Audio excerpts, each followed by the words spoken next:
नमस्कार। कलाम एकेडमी के digital platform पर आप सभी विद्यार्थियों का एक बार फिर से बहुत बहुत स्वागत, अभिनंदन, आदाब, आभार, इस्तकबाल, खैर मकदम है। मैं हूं विवेक। एक बेहद महत्वपूर्ण सत्र, एक बेहद महत्वपूर्ण सिद्धांत आज की इस कक्षा में शुरू करते हैं बातचीत। लेकिन इससे पहले हम आगे बढ़ें, अब तक जो चीजें हमने पढ़ी हैं उससे जुड़े हुए रीट में पूछे गए कुछ प्रश्नों को देखते हुए चलते हैं। तो आइए, थॉर्नडाइक को और पावलोव को हम डिस्कस कर चुके हैं और इसी प्रक्रिया में कुछ प्रश्न है जो हमारे सामने है।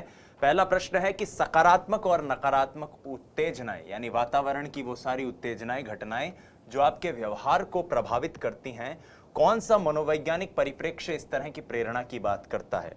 तो ऐसी प्रेरणा की बात, वातावरण में उपस्थित वातावरणीय ऊर्जा किस प्रकार से आपको प्रभावित करेगी, किस प्रकार से कोई उद्दीपक आपको अनुक्रिया करने के लिए प्रतिबद्ध कर सकता है, ये सारी बातें बिहेवियरिज्म की थ्योरी के अंतर्गत आती है। और बिहेवियरिज्म जिसको हम कहते हैं व्यवहारवाद, व्यवहारवाद जिससे संबंधित मनोवैज्ञानिक हैं जे.बी. वॉटसन। और आज के इस वीडियो में हम स्किनर को प्रारंभ करने से पहले वॉटसन को ही समझने की कोशिश करेंगे। तो इस प्रश्न का उत्तर है ऑप्शन बी। रीट लेवल 1 2017 में यह क्वेश्चन आया हुआ है। आगे बढ़ते हैं और एक और प्रश्न देखते हैं। यह प्रश्न कहता है कि अधिगम में उपयोग और अनुपयोग का नियम क्या कहलाता है। याद कीजिए, पिछली कक्षा में हमने एक उपनियम पढ़ा था, अभ्यास का नियम, और मैंने कहा भी था आपको कि अभ्यास के नियम से रीट ने एक बार क्वेश्चन पूछा है। लेकिन इस क्वेश्चन की खासियत यह थी साथियों कि यहां पर ऑप्शन में श्रम का नियम दिया हुआ था और एक ऑप्शन दिया हुआ था इनमें से कोई नहीं। तो मैं अक्सर आपको ये नहीं कहता रहता कि आप अंग्रेजी के नामों को भी साथ में पढ़ा कीजिए। मैं साथ में इंग्लिश के नाम क्यों लिखवाता हूं? क्योंकि बहुत से विद्यार्थियों ने अभ्यास का नियम पढ़ा था, उन्होंने श्रम का नियम ध्यान नहीं दिया और उन्होंने इसलिए इनमें से कोई नहीं टिक कर दिया। लेकिन इस श्रम के नियम का जो इंग्लिश ट्रांसलेशन था वो लॉ ऑफ एक्सरसाइज ही दिया हुआ था। और लॉ ऑफ एक्सरसाइज हमारे श्रम के नियम को, माफ कीजिएगा, अभ्यास के नियम को इंग्लिश में लॉ ऑफ एक्सरसाइज कहते हैं। और इसलिए फिर इस क्वेश्चन का सही आंसर ऑप्शन बी माना गया था। तो इस तरह की कोई त्रुटि हमारे साथ ना हो, इसके लिए हमें पहले से ही तैयार रहना है और ये हमारे इस क्वेश्चन का आंसर है। एक सवाल और देख लेते हैं। एक शिक्षक अपनी कक्षा में थॉर्नडाइक के सिद्धांत को लागू करने की सोच रहे हैं। निम्नलिखित में से क्या शिक्षक को लागू नहीं करना चाहिए? थॉर्नडाइक जो प्रयास और त्रुटि की बात करते हैं, थॉर्नडाइक जो कहते हैं करत करत अभ्यास ते जड़मति होत सुजान, रसरी आवत जात ते सिल पर परत निशान। थॉर्नडाइक जो कहते हैं कि जो अच्छा व्यवहार होगा अगर शिक्षक का कक्षा में, तो विद्यार्थी और ज्यादा रुचिपूर्ण तरीके से सीखने की कोशिश करेगा, संतोषप्रद अगर चीजें होंगी तो। और उसी की बात ये कह रहे हैं कि बच्चों को तैयार किया जाना चाहिए, उन्हें कार्य सीखने के लिए प्रेरित किया जाना चाहिए। प्रेरित करने की बात कर रहा है, तैयार करने की बात कर रहा है, तो यहां पर बात कर रहा है तत्परता के नियम की। देखो कितनी सरलता से और कितना सहज और कितना महत्वपूर्ण प्रश्न रीट ने पूछा है। बच्चों को नई चीजें सीखने के लिए खोजने की ओर प्रेरित करना चाहिए। ये तो खोज की बात ही नहीं करते, ये तो साहब ट्रायल एंड एरर, प्रयास व त्रुटि की बात करते हैं। तो हमारे इस प्रश्न का उत्तर तो वैसे बी ऑप्शन हो जाएगा, बी हमारा आंसर है। लेकिन हम सी और डी ऑप्शन को भी देख लेते हैं। उचित अभ्यास तथा ड्रिल कार्य करवाया जाना चाहिए। बिल्कुल अभ्यास की बात थॉर्नडाइक करते हैं, अभ्यास की बात है। और एक ऑप्शन है कि जहां तक हो सके शिक्षक को पुरस्कार का उपयोग सही रूप से करने की कोशिश करनी चाहिए। पुरस्कार, प्रोत्साहन होगा, प्रभाव अच्छा पड़ेगा, अच्छा प्रभाव पड़ेगा, बच्चा शीघ्रता से सीखने की कोशिश करेगा। यही बात है। तो इसलिए इस प्रश्न का ऑप्शन आंसर हो जाएगा ऑप्शन डी। आइए अब आगे बढ़ते हैं और अब जानने की कोशिश करते हैं John Broadus Watson, J B. Watson के प्रयोग को। जे.बी. वॉटसन जिसकी बात हमने अभी की थी, एक छोटा सा व्यवहारवाद का प्रयोग है, एक छोटा सा एक्सपेरिमेंट है। उस एक्सपेरिमेंट से क्वेश्चन सीधा सीधा आ सकता है, यदि आए तो भविष्य में, और हमें उसको तैयार रखना है। आइए देखिए, जॉन वॉटसन जो हैं वो 2 से 3 चीजों के लिए जाने जाते हैं। आपको 3 चीजें हैं वॉटसन के इस कॉन्सेप्ट में रीट के लिए याद रखनी है। वो 3 चीजें मैं आपको बताता हूं।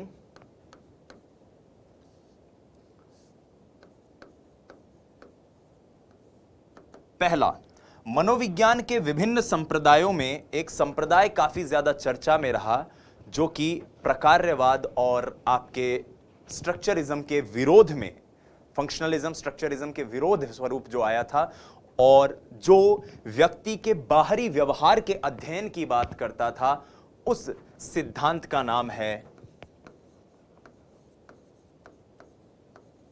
व्यवहारवाद।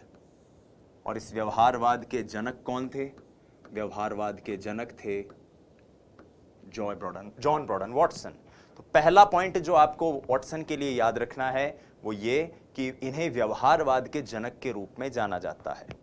सन 1913 में the manifesto of behaviourism psychology as behaviourist views it नाम से इन्होंने अपना एक पेपर पब्लिश किया था, जिसमें इन्होंने सबसे पहले इस सिद्धांत की नींव रखी थी बिहेवियरिज्म की।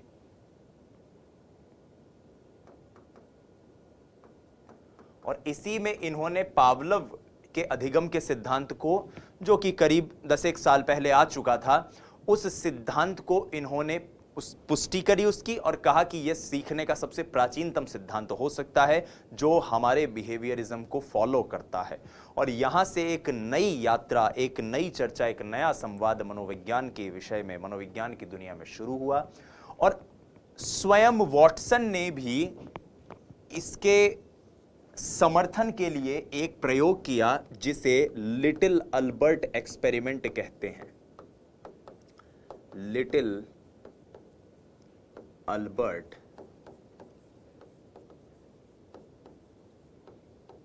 एक्सपेरिमेंट कहा जाता है। तो वॉटसन ने एक लिटिल अल्बर्ट एक्सपेरिमेंट भी किया था।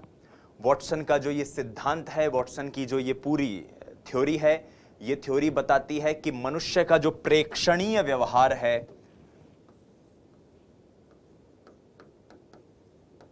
प्रेक्षणीय व्यवहार, उसी का अध्ययन किया जाना चाहिए मनुष्य को समझने के लिए। Behaviour, observable behaviour. और इसीलिए ये लोग उद्दीपक अनुक्रिया की बात करते रहे। आपको अगर याद हो तो हम मनोविज्ञान के इतिहास के लिए भी कई बार एक वाक्य प्रयोग में करते हैं कि मनोविज्ञान ने पहले अपनी आत्मा को त्यागा, फिर मन को त्यागा, फिर चेतना को त्यागा और बाद में व्यवहार का विज्ञान कहलाया। व्यवहार का विज्ञान इसीलिए कहलाया क्योंकि 1913 में ये एक बड़ी क्रांतिकारी थ्योरी दुनिया के सामने आई, बिहेवियरिज्म की। इसके बारे में डिटेल में जानकारी आपको नोट्स में लिखी हुई मिलेगी, लेकिन परीक्षा के दृष्टिकोण से आपको सिर्फ 3 चीजें याद रखनी है और वो 3 चीजें मैं आपको यहां पर स्पष्ट रूप से बता रहा हूं। बस इन 3 चीजों को आपको कंठस्थ रखना है एग्जाम के लिए। पहली बात, व्यवहारवाद के जनक कौन थे? वॉटसन। दूसरी बात, लिटिल अल्बर्ट एक्सपेरिमेंट किसने किया? वॉटसन ने। और तीसरा महत्वपूर्ण जो एक है वॉटसन का कथन, वो कथन मैं आपके सामने रख देता हूं कि आप मुझे 1 दर्जन स्वस्थ बच्चे दीजिए। आप मुझे 1 दर्जन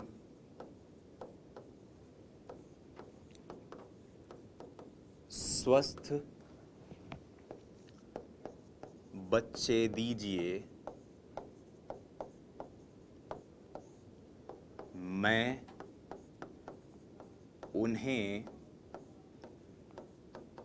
जैसा चाहूं वैसा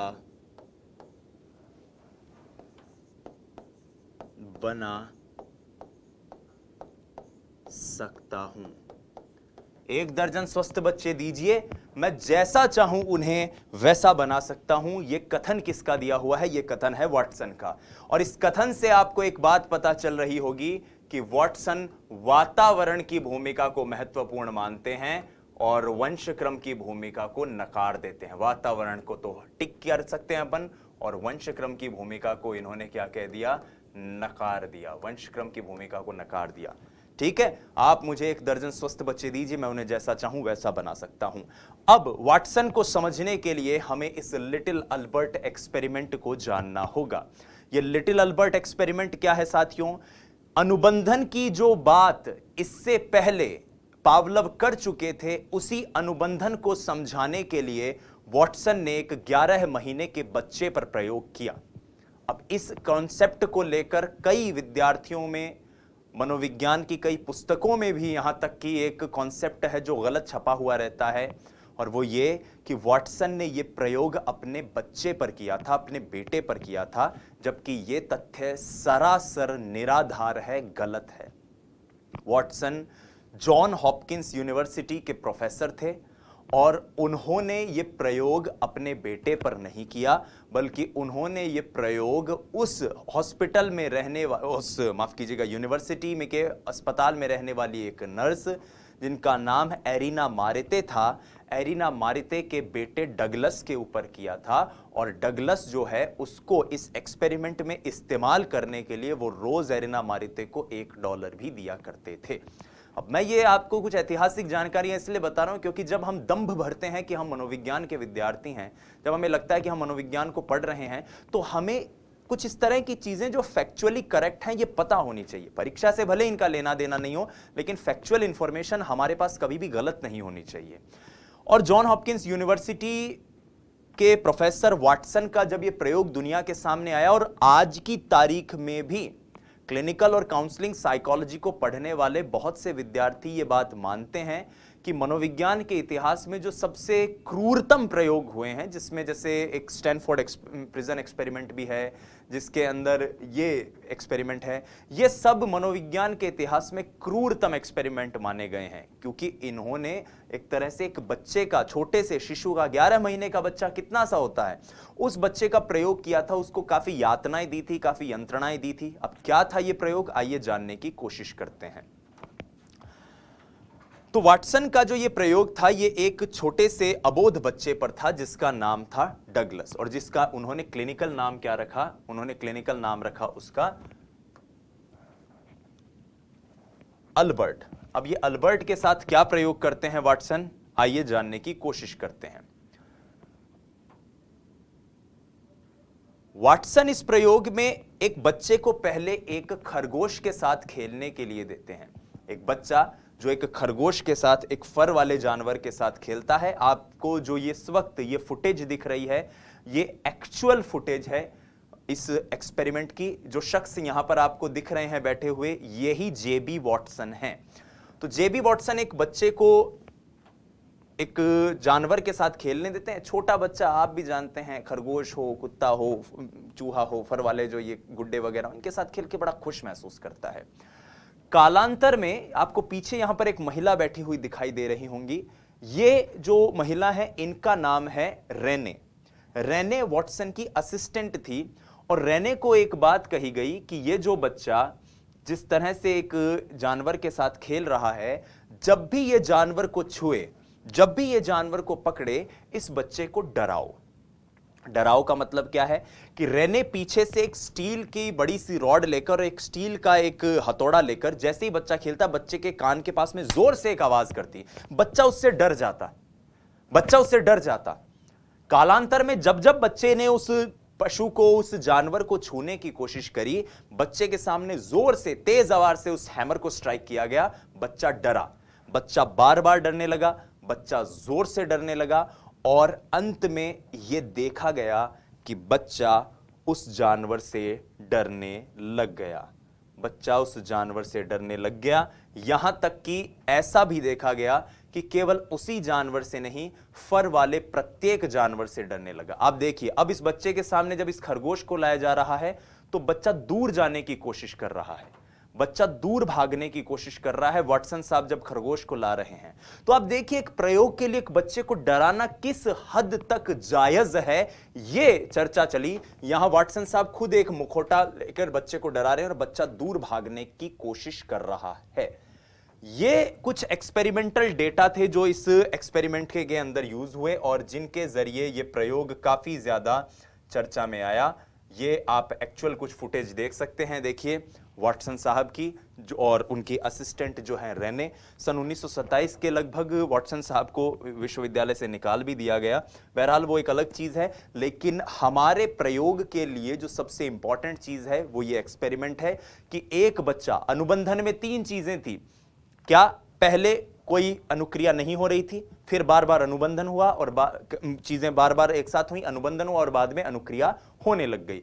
इस प्रयोग में भी ऐसा ही हुआ। एक बच्चा जो एक पशु से, फर वाले जानवर से नहीं डर रहा था, बाद में क्या हुआ, उस बच्चे ने जब जब उस फर वाले जानवर को छुआ, पीछे आवाज की गई, पीछे एक अनुबंधित उद्दीपक लाया गया, और कालांतर में बार बार इस क्रिया के दोहराने से क्या हुआ कि बच्चे ने अनुबंधन स्थापित कर लिया, साहचर्य स्थापित हो गया उस क्रूर आवाज और उस जानवर के बीच में, और अब बच्चा उस जानवर से भी डरने लग गया।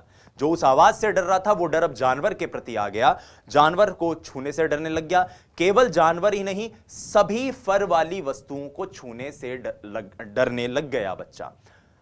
यहां पर एक चीज मैं आपसे पूछना चाहता हूं, एक छोटा सा प्रश्न है कि वाटसन के प्रयोग में बच्चा न सिर्फ उस जानवर से डर रहा है बल्कि अब तमाम सफेद वस्तुओं से डर रहा है। यह किस अवधारणा की ओर इशारा करता है? चाहे वीडियो को पॉज करके सुनिएगा, लेकिन बड़ा इंपॉर्टेंट पॉइंट पूछ रहा हूं।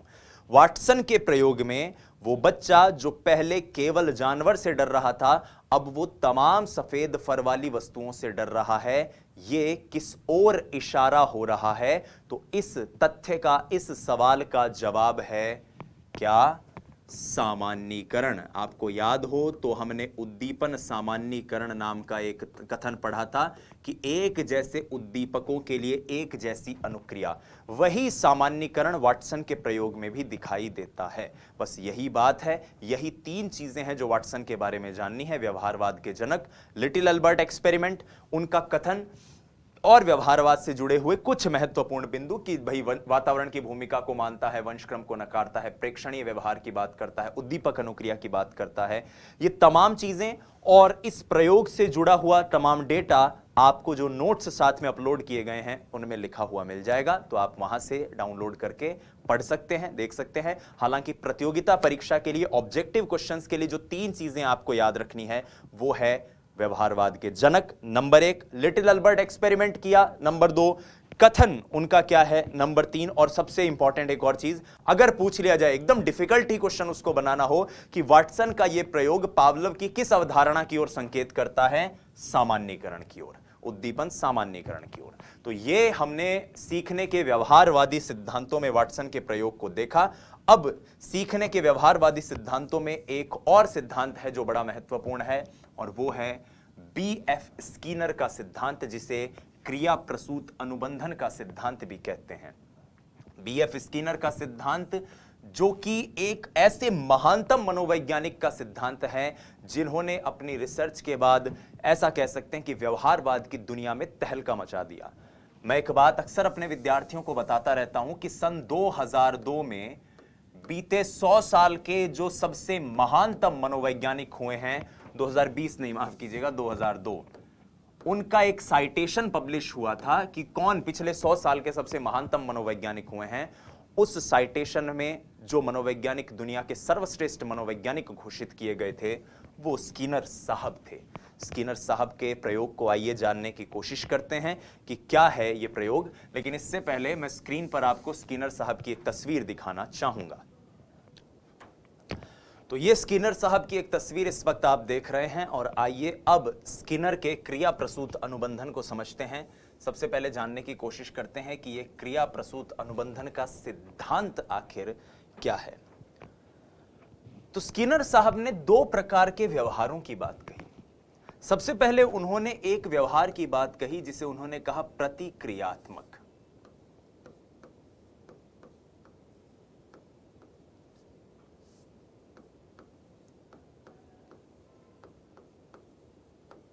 व्यक्ति किसी क्रिया की प्रतिक्रिया के स्वरूप कोई व्यवहार करता है, एक ऐसा व्यवहार जो हमारी इंद्रिय उत्तेजनाओं के प्रत्यक्ष नियंत्रण में होता है, और ऐसे व्यवहार में हमारी इच्छा कुछ भी नहीं कर सकती।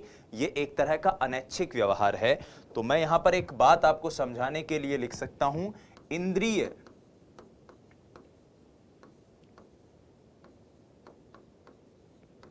उत्तेजनाओं के प्रत्यक्ष नियंत्रण में व्यवहार, ऐसा व्यवहार जो इंद्रिय उत्तेजनाओं के प्रत्यक्ष नियंत्रण में हो, और ऐसा व्यवहार जिसमें व्यक्ति की इच्छा, स्वेच्छा कोई भी मदद ना कर सके, यानी कि स्वेच्छा का स्थान नहीं, ये ऐच्छिक व्यवहार नहीं है। अब ये कौन सा व्यवहार हो सकता है? ये वही व्यवहार है कि सामने अगर आपके टॉर्च जलाई जाए तो आपकी आंखें बंद हो जाएगी, कोई कान में आवाज करे तो आप चीख पड़ेंगे, कभी आपके सामने भोजन रख दिया तो मुंह में लार आ जाएगी। यानी ये स्वेच्छा के नियंत्रण में व्यवहार नहीं है, ऐच्छिक व्यवहार नहीं है, बल्कि एक आपकी उत्तेजना, इंद्रिय उत्तेजना, आपकी इंद्रियों के नियंत्रण में होने वाला व्यवहार है। इस व्यवहार को उन्होंने कहा प्रतिक्रियात्मक। और इस व्यवहार का खंडन करते हुए उन्होंने कहा कि प्रतिक्रियात्मक व्यवहार में होने वाले परिवर्तन को आप अधिगम नहीं कह सकते। अधिगम तो ऐसे व्यवहार में परिवर्तन है जो व्यवहार सक्रिय हो।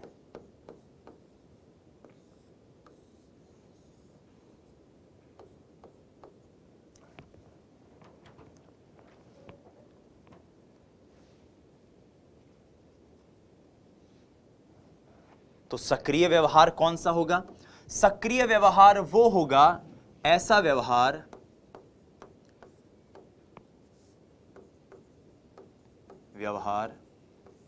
जो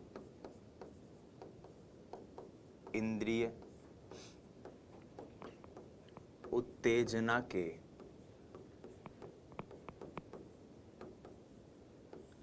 प्रत्यक्ष नियंत्रण में ना हो। तो जो इंद्रिय उत्तेजना के प्रत्यक्ष नियंत्रण में नहीं होगा, अपितु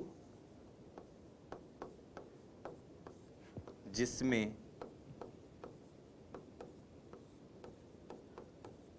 प्राणी की स्वेच्छा शामिल हो। यानी वो व्यवहार जिसमें प्राणी की खुद की इच्छा एक बड़ी महत्वपूर्ण भूमिका निभाए, वो व्यवहार जिसमें स्वैच्छिक रूप से प्राणी कोई अनुक्रिया करे, उस व्यवहार को आप क्या कहोगे? उस व्यवहार को आप सक्रिय व्यवहार कहोगे। और इसी व्यवहार को अंग्रेजी में स्किनर साहब ने नाम दिया ऑपरेंट बिहेवियर।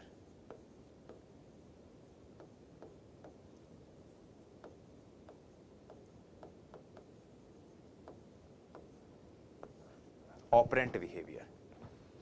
ऑपरेंट बिहेवियर वो बिहेवियर जिसमें व्यक्ति की स्वेच्छा सम्मिलित हो। स्वेच्छा सम्मिलित कैसे होगी? मान लीजिए आप इस वक्त वीडियो देख रहे हैं, वीडियो देखते देखते आपका मन करे कि नहीं यार बस अब आज इतनी ही क्लास देखेंगे, आप वीडियो पॉज करके मोबाइल बंद करके चले जाओगे। ये सक्रिय व्यवहार है। आप कहीं घर पे बैठे हो, किसी व्यक्ति का फोन आ गया, आपका मन करेगा तो आप फोन उठाओगे, नहीं तो नहीं उठाओगे। किसी ने डोरबेल बजाई, आप चाहोगे तो आप डोरबेल खोलोगे, गेट खोलोगे, अदरवाइज नहीं खोलोगे। तो ये सक्रिय व्यवहार है, वो व्यवहार जिसमें आप सक्रिय योगदान कर रहे हो और आपकी स्वेच्छाएं जिसमें शामिल हो। और ऐसे व्यवहार में परिवर्तन ही स्किनर साहब ने कहा कि अधिगम कहलाएगा। तो सक्रिय व्यवहार को समझाते हुए स्किनर साहब कहते हैं कि यह क्रिया अथवा क्रियाओं का समूह है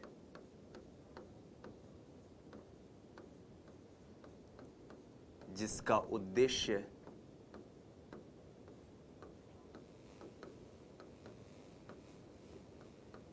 एक निश्चित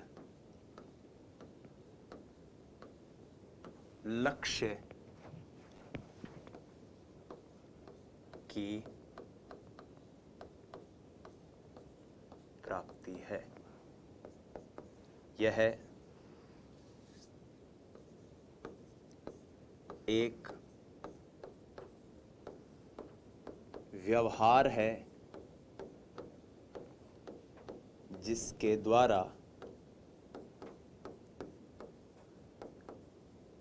अधिगम को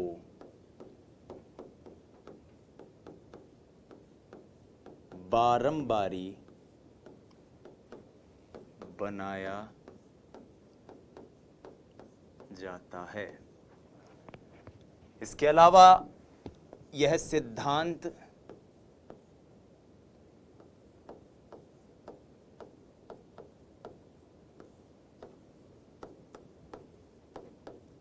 थॉर्नडाइक जैसा कि हमने पिछली कक्षा में भी डिस्कस किया था कि प्रभाव के नियम पर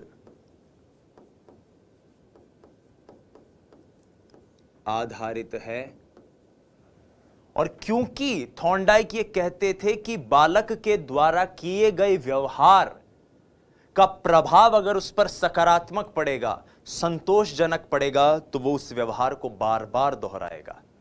बालक द्वारा किए गए व्यवहार की जगह अब मैं एक अलग शब्द इस्तेमाल कर रहा हूं, अनुक्रिया। बालक के द्वारा की गई अनुक्रिया का फल अगर उसके ऊपर सकारात्मक पड़ेगा तो उस अनुक्रिया को बार बार दोहराएगा। और यहां से एक पॉइंट हमें मिलता है कि इससे पहले के दोनों सिद्धांत, चाहे वो थॉर्नडाइक का हो चाहे पावलोव का हो, दोनों उद्दीपक को महत्वपूर्ण मानते थे। एक कहता था प्रवृत्त्यात्मक विमुखी, एक कहता था कि बिल्ली का भूखा होना जरूरी है, सामने मछली के टुकड़े का होना जरूरी है। ये साहब ऐसी कोई बात नहीं कहते, ये साहब बात करते हैं अनुक्रिया की, कि अनुक्रिया महत्वपूर्ण है। अनुक्रिया के महत्व को दर्शाता है। यानी यह सिद्धांत कहता है कि उद्दीपक इतना प्रभावी नहीं है, उद्दीपक इतना महत्वपूर्ण नहीं है, महत्वपूर्ण है अनुक्रिया, महत्वपूर्ण है रेस्पॉन्स। इसीलिए स्किनर के इस सिद्धांत को एक नाम दिया जाता है टाइप आर थ्योरी। इससे पहले के दोनों सिद्धांतों में उद्दीपक महत्वपूर्ण था तो उसे टाइप एस थ्योरी कहते थे, और वहां पर जो बॉन्ड बनता था वो स्टिमुलस रेस्पॉन्स, उद्दीपक अनुक्रिया का बॉन्ड बनता था। यहां पर बॉन्ड बनता है किसका? अनुक्रिया उद्दीपक का, और इसीलिए इसे आर एस बॉन्ड के नाम से भी जानते हैं, आर एस बॉन्ड। अब अपने इस सिद्धांत के प्रतिपादन के लिए स्किनर ने बहुत से प्राणियों पर प्रयोग करे, लेकिन चूहों पर, कबूतरों पर भी किया हुआ उनका प्रयोग काफी ज्यादा प्रचलन में रहा, लेकिन चूहों पर किया गया जो प्रयोग, जो उन्होंने स्किनर बॉक्स नामक इस अपरेटस में किया था, इस प्रयोग ने काफी ज्यादा, एक तरह से कह सकते हैं, प्रचलन हासिल किया। काफी ज्यादा ये प्रचलित रहा स्किनर बॉक्स का ये एक्सपेरिमेंट। अब जैसा कि आप जानते हैं कि स्किनर के पूरे सिद्धांत में मैंने एक पॉइंट आपको याद करवाया है कि अनुक्रिया महत्वपूर्ण है। प्रभाव कब अच्छा होगा? जब अनुक्रिया अच्छी होगी। आप क्लास में पढ़ते हो, एक सिंपल सी बात है, मैंने वही रुचि की बात की थी। आप क्लास में पढ़ते हो, कोई ऐसा टॉपिक है जिसमें टीचर ने 10 मिनट कुछ पढ़ाया, फिर कहा बेटा इस क्वेश्चन का आंसर दो, और आपसे झट से उसका आंसर निकलता है, आपको लगता है हाँ यार मेरे समझ में आ रहा है। फिर 10 मिनट बाद टीचर कहता है कि इस क्वेश्चन का आंसर दो, आपके दिमाग में एक चीज होती है कि हाँ समझ में आ रहा है। और वहीं कोई टॉपिक ऐसा हो कि आपको टीचर बोले, फिर एक क्वेश्चन पूछे, आपका उत्तर ही ना आए, फिर आपसे टीचर कोई क्वेश्चन पूछे, आपसे आंसर ही ना निकले, तो धीरे धीरे क्या होगा, एक समय आएगा कि वो सब्जेक्ट जिसमें आप उत्तर सही दे रहे थे, जिसमें अनुक्रिया का प्रभाव सकारात्मक था, संतोषजनक था, उस टॉपिक को पढ़ने की इच्छा ज्यादा जाहिर होगी, और वो टॉपिक जिसके आंसर नहीं हो रहे थे, उस टॉपिक को आप कहोगे कि यार नहीं बैठ रही बात, जाने दो। तो यही स्किनर बॉक्स का एक्सपेरिमेंट है। तो स्किनर ने क्या किया था अपने प्रयोग में, आइए इसको एक बेहतरीन वीडियो फिल्म के जरिए समझने की कोशिश करते हैं, जो बीएफ स्किनर फाउंडेशन ने ही पब्लिक डोमेन में दुनिया के सामने रख रखी है। स्किनर ने एक ऐसा बॉक्स लिया जिस बॉक्स के अंदर दो एक तरह की लाइट्स थी, एक तरफ एक खटका लगा हुआ था और एक तरफ एक खांचा था जिसमें भोजन का पैकेट निकलता था। चूहे ने सबसे पहले इधर उधर कुछ अनुक्रियाएं करी, और बाद में उसने जब ये खटका दबाया तो उसने देखा खटका दबते ही इधर इस खांचे में से भोजन की गोली मिलती है, भोजन का पैकेट मिलता है। चूहे को लगा कि यार ये ठीक है, अनुक्रिया सही करने पर परिणाम मिल रहा है, उद्दीपक पहले मौजूद नहीं है, ध्यान से सुनो, वहां पर पहले भोजन मौजूद था। यहां तो चूहे ने इधर उधर कहीं हाथ पांव मारे, एक तरफ जैसे ही पांव मारा सीधा भोजन उसके पास आ गया। तो उसको लगा कि यार ये वाला जो कोना है, इधर जो ये कुछ लगा हुआ है, इसी को ठोकने पीटने से ही मुझे काम मिलेगा। और वो बार बार अपनी इस अनुक्रिया को दोहराता गया। धीरे धीरे अनुक्रिया का स्थायीकरण होता गया, और धीरे धीरे चूहे ने यह अनुक्रिया सीख ली। चूहे को पता चल गया कि इस खटके को दबाने से भोजन मिलता है। आप इस ऑफिशियल ऑफिशियल वीडियो को देख पा रहे हैं, आधिकारिक वीडियो, जिसके जरिए हम बहुत अच्छे से समझ पा रहे हैं कि किस तरह से स्किनर का रैट एक्सपेरिमेंट जो है, जो स्किनर बॉक्स में होता है, वो कैसे काम करता है। तो आइए साथियों, अब आगे बढ़ते हैं और इस एक्सपेरिमेंट को थोड़ा सा और डिटेल में जानने की कोशिश करते हैं। तो जैसा कि स्किनर ने कहा, अनुक्रिया महत्वपूर्ण है।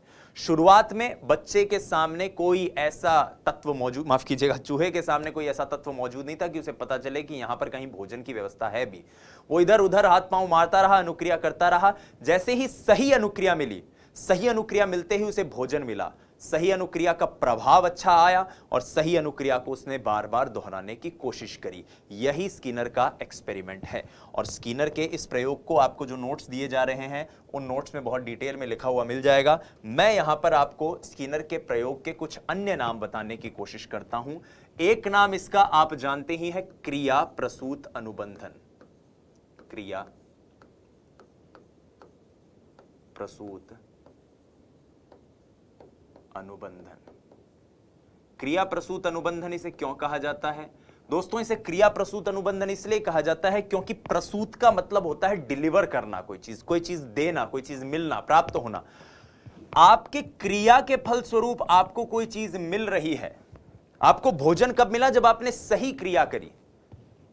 पहले भोजन आपको पता नहीं था, आपने सही क्रिया करी, ऑटोमेटिकली आपको भोजन मिल गया। तो यह क्रिया प्रसूत अनुबंधन है, नंबर 1। नंबर 2, यहां पर जो चीज है, इसका एक और नाम है, वो है सक्रिय अनुबंधन। सक्रिय क्यों? क्योंकि चूहे की भूमिका यहां पर पावलव के कुत्ते और थॉर्नडाइक की बिल्ली की तरह यांत्रिक नहीं है, मैकेनिकल नहीं है, उसकी स्वेच्छा पर निर्भर है। उसको भूखा रख के फिर वो उसमें पिंजरे में नहीं रखा बिल्ली की तरह, और ना ही उसके मुंह को, जबड़े को बांध करके उसके सामने रोटी रखी गई है। चूहा कहीं इधर उधर विचरण कर रहा है, जैसे ही सही खटका दबा, भोजन मिल गया। तो यहां पर इसको इसीलिए सक्रिय अनुबंधन भी कहते हैं, ऑपरेंट कंडीशनिंग भी कहते हैं।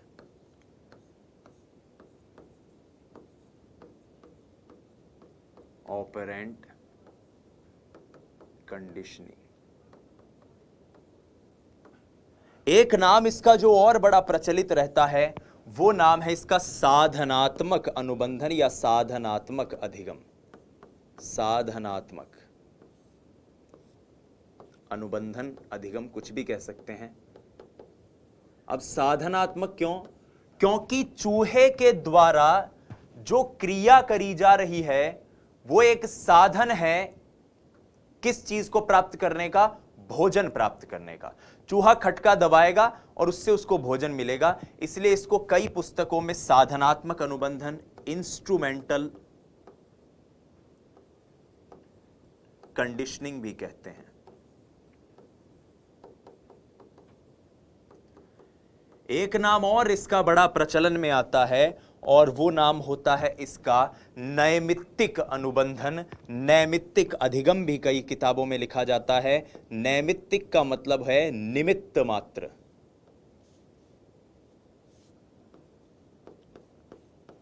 नैमित्तिक अनुबंधन। राजस्थान के जो राज्यपाल हैं महामहिम, उनकी आत्मकथा का नाम है निमित्त मात्र हूं मैं।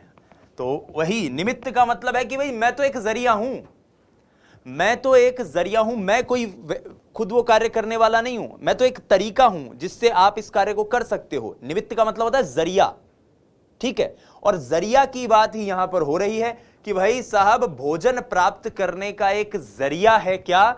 चूहे के द्वारा की जाने वाली अनुक्रिया, और इसीलिए इसे नैमित्तिक अनुबंधन भी कहते हैं। ये एनसीईआरटी में लिखा हुआ कथन है कि चूहे के द्वारा की जाने वाली क्रिया, चूहे के द्वारा दबाया जाने वाला खटका भोजन प्राप्त करने के निमित्त है, इसलिए इसे नैमित्तिक अनुबंधन भी कहते हैं।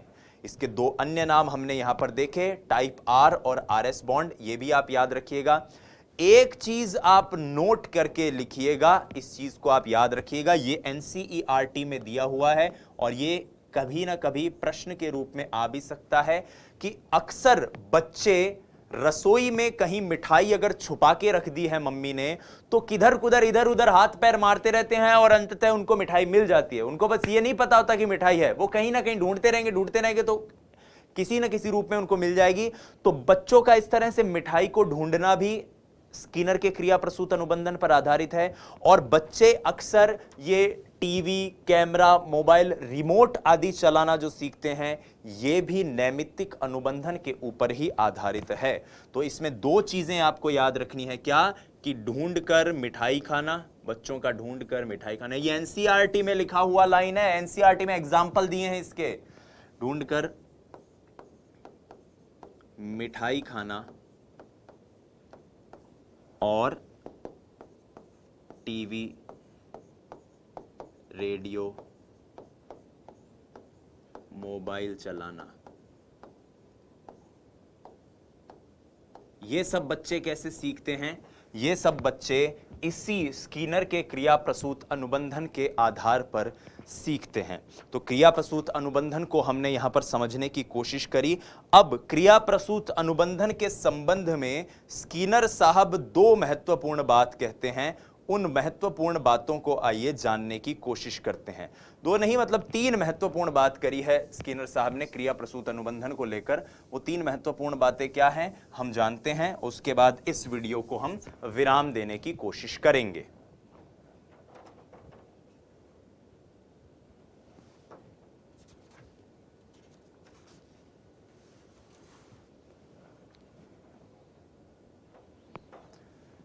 पहली बात जो उन्होंने कही वो ये कही कि अधिगम एक क्रमिक प्रक्रिया है। अधिगम एक क्रमिक प्रक्रिया है। दूसरी बात, अधिगम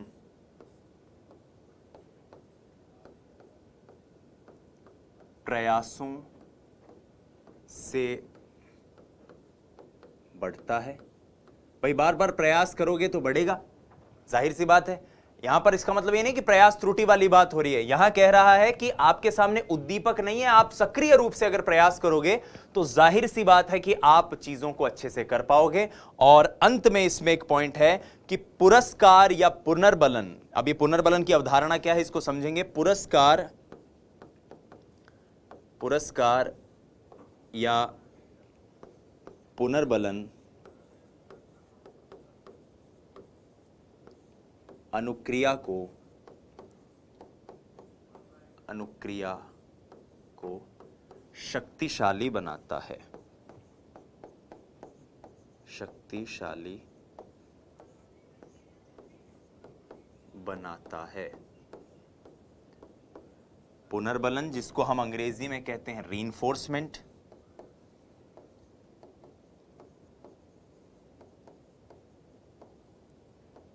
और रीइंफोर्समेंट का मतलब होता है एक ऐसा उद्दीपक व्यवहार या एक ऐसी उद्दीपक घटना जो आपके अनुक्रिया के होने की संभावना को बढ़ाती है, जो आपके ऐच्छिक व्यवहार को बढ़ाती है। पुनर्बलन, मैं फिर दोहरा देता हूं, एक ऐसा उद्दीपक व्यवहार या एक ऐसी उद्दीपक घटना जो आपके अनुबंधन की संभावना को बढ़ाती है, अनुक्रिया को बढ़ाती है, ऐच्छिक व्यवहार को बढ़ाती है। तो ये सारी चीजें स्किनर के प्रयोग में हमने जानी। अब मैं दो बेसिक क्वेश्चन आपके सामने रख रहा हूं। इन दोनों क्वेश्चनों के आंसर को कंठस्थ कर लीजिएगा, आपको स्किनर और थॉर्नडाइक दोनों क्लियर हो जाएंगे। एकदम सरल, हमारे जो देसी हम जो उदाहरण लेते हैं उस तरह के उदाहरण है कि एक विद्यार्थी परीक्षा की तैयारी कर रहा है जिसकी वैकेंसी अनाउंस ही नहीं हुई है। अभी तक वैकेंसी का ठिकाना नहीं है, नोटिफिकेशन नहीं आया है, लेकिन वो तैयारी में लगा हुआ है कि कभी ना कभी वैकेंसी आएगी, कभी ना कभी नोटिफिकेशन आएगा, अपने तो तैयारी करते रहो। ऐसा विद्यार्थी किस प्रकार का अधिगम कर रहा है? ऐसा विद्यार्थी स्किनर के क्रिया प्रसूत अनुबंधन का अधिगम कर रहा है, क्योंकि उसके लिए अनुक्रिया महत्वपूर्ण है। उद्दीपक जब आएगा, सही अनुक्रिया होगी तो उद्दीपक मिल जाएगा, ठीक है। वहीं एक ऐसा विद्यार्थी जिसकी वैकेंसी अनाउंस हुई है कि भाई 4 महीने बाद परीक्षा है, 5 महीने बाद परीक्षा, और अब साहब जो है नींद से जागे हैं और नींद से जाग के सोच रहे कि चलो यार अपनी पढ़ाई करो। तो ऐसा व्यक्ति जिसने वैकेंसी को देखा, उद्दीपक को देखा और उद्दीपक को देखने के बाद अनुक्रिया शुरू करी, तो ऐसा व्यक्ति किस प्रकार का बॉन्ड बना रहा है? एसआर बॉन्ड बना रहा है। ये एक तरह से थॉर्नडाइक से संबंधित है। बॉन्ड कैसा बन रहा है उसमें? एसआर। और यहां पर स्किनर वाले में आरएस, अनुक्रिया सही होगी तो उद्दीपक स्वतः प्राप्त हो जाएगा। तो आइए साथियों, इस पर्टिकुलर वीडियो में हमने जो जो चीजें देखी एक बार उनको समझ लेते हैं। सबसे पहले हमने वॉटसन का प्रयोग देखा। वॉटसन साहब जो कहते हैं, जॉन वॉटसन व्यवहारवाद के जनक, लिटिल अल्बर्ट एक्सपेरिमेंट दिया था। कथन था कि आप मुझे 1 दर्जन स्वस्थ बच्चे दीजिए, मैं उन्हें जैसा चाहूं वैसा बना सकता हूं। वातावरण की भूमिका को स्वीकार करते हैं, वंशक्रम की भूमिका को नकारते हैं, प्रेक्षणीय व्यवहार की बात करते हैं। इसके बाद हमने स्किनर के एक्सपेरिमेंट पे बात कही। सबसे पहले हमने जाना स्किनर 2 प्रकार के व्यवहार की बात करते हैं। प्रतिक्रियात्मक, वो जिसमें उत्तेजनाओं के प्रत्यक्ष नियंत्रण में व्यवहार होता है, यानी स्वेच्छा का स्थान नहीं है। वहीं सक्रिय व्यवहार, जिसके अंदर स्वेच्छा महत्वपूर्ण है, आदमी इंद्रिय उत्तेजना में कोई व्यवहार नहीं करता। और उन्होंने कहा इसी सक्रिय व्यवहार में परिवर्तन ही अधिगम है। यह क्रिया व क्रियाओं का समूह है जिसका उद्देश्य एक निश्चित लक्ष्य की प्राप्ति हो। एक ऐसा व्यवहार है जिससे अधिगम को बारंबारी लगातार अधिगम बहुत और बेहतर होता जाए, ऐसा बनाए। थॉर्नडाइक के प्रभाव के नियम पर आधारित है और अनुक्रिया के महत्व को दर्शाता है, इसलिए टाइप आर या आरएस बॉन्ड इसका नाम है। चूहे पर उन्होंने इसके लिए प्रयोग किया। स्किनर बॉक्स उस चूहे का उस प्रयोग का नाम था, उस बक्से का नाम था। क्रिया प्रसूत अनुबंधन इसे कहते हैं, सक्रिय अनुबंधन कहते हैं, साधनात्मक अनुबंधन, नैमित्तिक अनुबंधन। और एनसीईआरटी कहती है कि बच्चे घर में रसोई में रखी हुई मिठाई को ढूंढ ढूंढ के खा लेते हैं या टीवी, रिमोट, रेडियो आदि को चलाना सीखते हैं, ये इसी के आधार पर सीखते हैं। इसके बाद इन्होंने एक बात कही, क्या? कि अधिगम एक क्रमिक प्रक्रिया है, प्रयासों से बढ़ता है, पुरस्कार पुनर्बलन अनुक्रिया को शक्तिशाली बनाता है। नेक्स्ट वीडियो जो आएगी, अब से आपको साइकोलॉजी की डेली 1 या 2 वीडियोस मिलती रहेंगी और मैं पूरी कोशिश करूंगा कि आपको हम रेगुलर इंटरवल पर वीडियोस प्रोवाइड करवाते रहें। जैसे ही अधिगम का स्किनर का क्रिया प्रसूत अनुबंधन पूरी तरह से कंप्लीट होगा, वैसे ही स्किनर की अपडेटेड पीडीएफ जो है वो आपकी अपलोड हो जाएगी। तो ये मैं यहां पर आपको एक और बात कहना चाहता हूं। तो प्रिय विद्यार्थियों, मेरे ख्याल से आपको यह चीज एकदम ऑटोमेटिकली क्लियर हो गई होगी कि क्या स्किनर का क्रिया प्रसूत अनुबंधन है। नेक्स्ट वीडियो में हम पुनर्बलन की अवधारणा को जानने की कोशिश करेंगे। हम जानने की कोशिश करेंगे कि क्या होता है प्राथमिक और द्वैतिक पुनर्बलन, क्या होता है आपका धनात्मक ऋणात्मक पुनर्बलन, क्या होता है पुनर्बलन और दंड में अंतर, नकारात्मक सकारात्मक की बात जानने की कोशिश करेंगे। साथ ही प्रीमैक प्रिंसिपल्स और इन सब चीजों को भी जानने की कोशिश करेंगे। या तो कंटेंट आपका अगला 1 वीडियो में कंप्लीट हो जाएगा या 2 वीडियो और आएंगी। धन्यवाद। जय हिंद, वंदे मातरम। स्वस्थ रहिए, मस्त रहिए, अपनी तैयारी में व्यस्त रहिए। बहुत बहुत आभार। नमस्कार।